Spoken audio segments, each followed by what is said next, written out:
cidade das bicicletas. Pedalar por aqui é seguro, tranquilo, agradável e a preferencial no trânsito diante dos veículos motorizados é sempre minha. Fou est tellement évident que je trouve plus de sens à ce jeu excitant.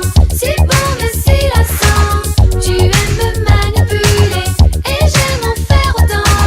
Nous sommes tous deux victimes de ce doux jeu d'amant. Je ferai l'effort, je te connais par cœur. Copenhagen is a special situation because there were actually lots of bicycles in the city back in the early 1900s.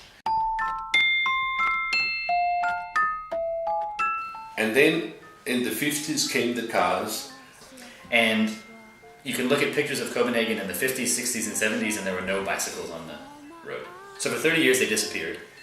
Then in the 70s, prompted by the oil crisis in 73, more and more people started demanding, like polistas need to do, more options for transit.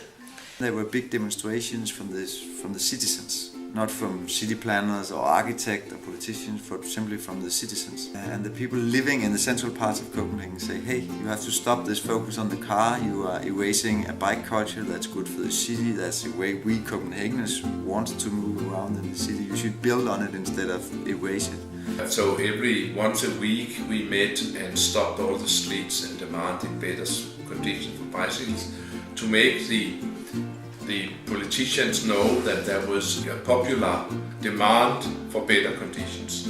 As more and more people began to ride their bike, there was less demand for vehicular traffic space.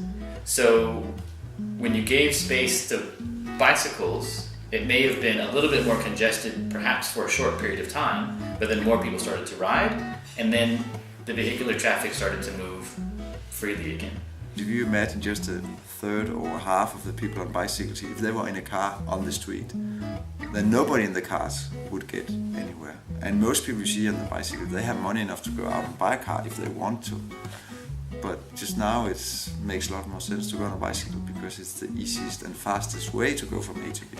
Too late somehow, it's 1:15 now, and I say, what have we done to ourselves? I mean, what have we done? Got nothing new, telling you, and the sky isn't blue like the blue that we know.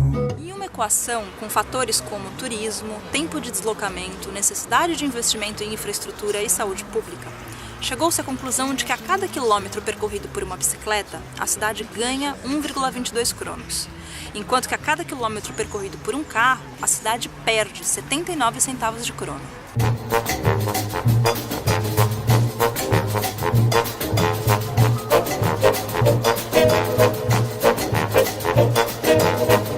Uma das formas é a chamada onda verde. Se você mantiver uma velocidade constante de 20 km por hora, vai pegar todos os faróis abertos. Para você ter uma ideia, a velocidade média de locomoção dos carros em São Paulo é de 13 km por hora.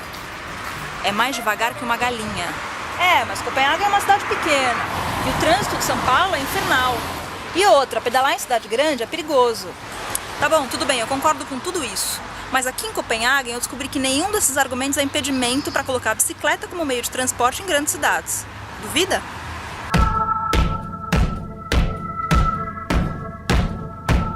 It is absolutely possible to make bicycling part of transport in big cities, completely.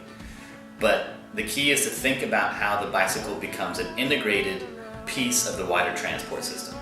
You can't think that someone's going to ride their bike from point A to point B 35 kilometers in the summer.